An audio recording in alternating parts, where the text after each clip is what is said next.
Fujitrail, gilet d'hydratation, nouveauté. Salut les sportifs, j'espère que vous vous portez bien. Moi c'est Serge Fortuny, bienvenue sur ma chaîne YouTube.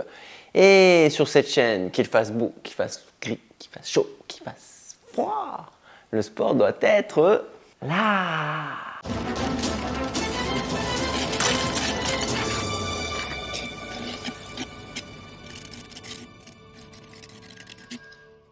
Et oui, les sportifs, on parle de ASICS, la gamme Fujitrail. On ne pense pas forcément à du gilet d'hydratation. Normal, c'est pas ce qu'ils mettent en avant le plus de ce côté-là. Cette vidéo n'est pas sponsorisée, c'est simplement ASICS qui m'avait fait une dotation et dedans il y avait ce fameux gilet. Eh bien, c'est une agréable surprise et je me suis dit il faut que je vous partage le test de ce gilet, ce que j'en ai pensé, ce que j'en ai fait et on voit ça immédiatement. Let's go! Donc je l'ai reçu en taille L, il est noir avec des petites couleurs flashy, je crois qu'il y a une deuxième coloris dessus, je dis pas de bêtises, vous pourrez aller voir, je vous mettrai le lien en descriptif. Première impression, t'enfiles le gilet, c'est confortable, ça a de la place. Moi je l'ai vu en taille L alors que je fais du M habituellement, je me suis dit ça va être compliqué, mais non pas du tout, ça me va plutôt bien, donc sa taille légèrement petit. Sur le papier, c'est un 7 litres. Alors, si tu me suis sur les réseaux sociaux, là, juste là, tu sais que, bon, bah ouais, les gilets d'hydratation, les volumes, je sais pas ce que vous faites, les marques, au niveau des volumes, je sais pas ce que vous prenez en termes de volume pour faire ça. S'il y a une marque qui passe par ici, là, si ASICS vous passez par là, n'hésitez pas à me le dire en commentaire. Vous, si vous le savez, là, derrière votre écran, pareil, n'hésitez pas à me le dire, je suis curieux de savoir pourquoi les volumes sont tous différents, il n'y a rien qui colle en fait. Donc là sur le papier, je vous disais donc 7 litres. Visuellement, il en paraît beaucoup plus. Il pèse 350 grammes. On n'est pas sur de l'ultra performance, de l'ultra light. Par contre, c'est tout à fait correct et quand tu l'enfiles, ça fait pas un vieux gros sac à dos, hein. Bien au contraire.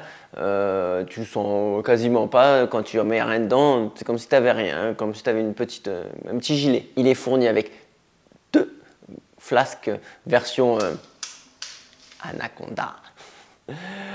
Les flasques, elles sont bien faites, elles sont simples, sobres et efficaces, je dirais. Hein, tu les enfiles, ça fonctionne. Les boucles à l'avant, il y en a 3, dont une. La troisième est magnétique, assez spéciale, je reviendrai dessus. Les 2 autres au-dessus, elles sont plutôt classiques, clipsées. Donc moi je me dis, bon, j'aurais préféré 3 magnétiques. Peut-être pendant les tests, ça ne tenait pas, je ne sais pas.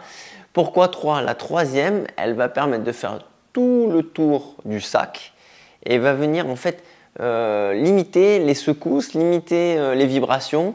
Et tu serres et tu desserres et je vous avoue que ça fonctionne plutôt pas mal. J'ai bien apprécié ce système. Ça compresse vraiment le sac sur ta cage thoracique. Compresser, c'est un grand mot. C'est-à-dire, tu peux délester, évidemment, tu peux desserrer ou serrer à ton confort personnel.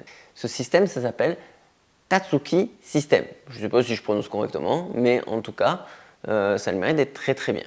Allez, on passe aux poches, parce que des poches, il y en a un paquet. Il y en a 10 au total. 2 mini poches zippées sur le haut.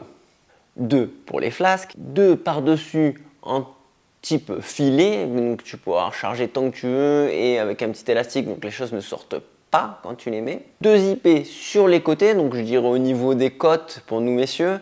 Et dans ces poches, elles sont immense. Tu peux y glisser largement un smartphone de grande taille, hein, les 7 pouces rentrent sans problème. Et à l'arrière, une énorme poche kangourou, très facile d'accès pour y enfiler veste ou des choses du coup un petit peu plus volumineuses. Mais par contre, attention, la poche est tellement grande qu'il faut faire un petit peu attention que c'est des petites pièces que ça tombe pas évidemment.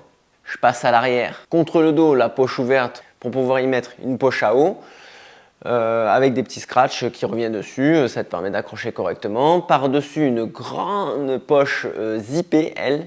Et par-dessus, encore une fois, des banjos. Les banjos, c'est les élastiques qui vont te permettre de mettre éventuellement une grosse veste, un casque, enfin n'importe quoi qui te passe par l'esprit. À l'intérieur de cette grande poche, qu'est-ce que tu vas avoir? Encore une petite poche, elle zippée, plus pour des éléments précieux ou pour ranger ton sac tout simplement parce que c'est sur le haut du sac. Ressort de celui-ci, sur les côtés, tu vas retrouver des attaches pour attacher tes bâtons et c'est bien à l'arrière du sac. Ça, c'est important parce que du coup, tes bâtons sont très bien rangés, équilibrés au niveau de la charge. C'est même en plus de ça stylé, j'aurais tendance à dire.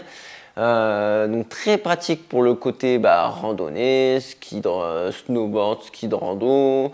Ça peut être pratique pour pas mal d'activités. Par contre, en trail, t'es obligé d'enlever le sac. Et moi perso, en termes de perf, c'est pas l'idéal. Moi je préfère ne pas avoir enlevé le sac et partir direct mais enfiler tes bâtons tout de suite devant ou derrière, peu importe.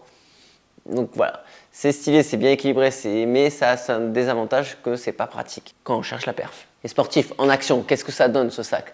Il y a zéro gêne. J'ai fait plusieurs heures avec, pas de problème de ce côté-là, pas de frottement, pas d'irritation. Il n'y a pas de gêne en termes d'aération également. Les banjos, très très pratique. Par exemple, si tu fais du ski de rando, tu vas pouvoir caler ton casque dedans. Et globalement, toutes les poches sont accessibles sans enlever le sac. Évidemment, à part la centrale, tout ce qui est arrière et centrale arrière. Et le fait de mettre les bâtons derrière. Voilà les sportifs, j'en ai fini avec ce sac.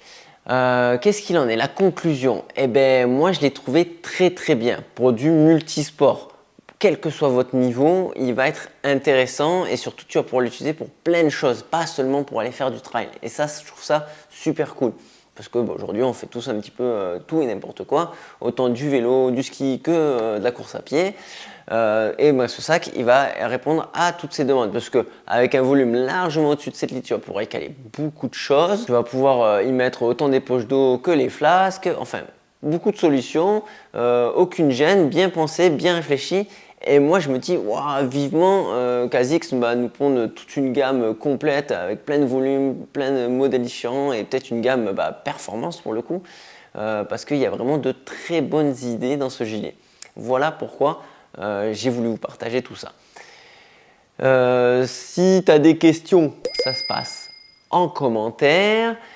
T'en profites pour liker la vidéo, mettre un pouce bleu, à t'abonner à ma chaîne, activer les notifications, enfin tout ça, parce que ça me rend service. Voilà, je peux continuer à vous faire des belles vidéos comme ça. En attendant, je vous dis bon trail, bonbons et saucissons, portez-vous bien surtout, ma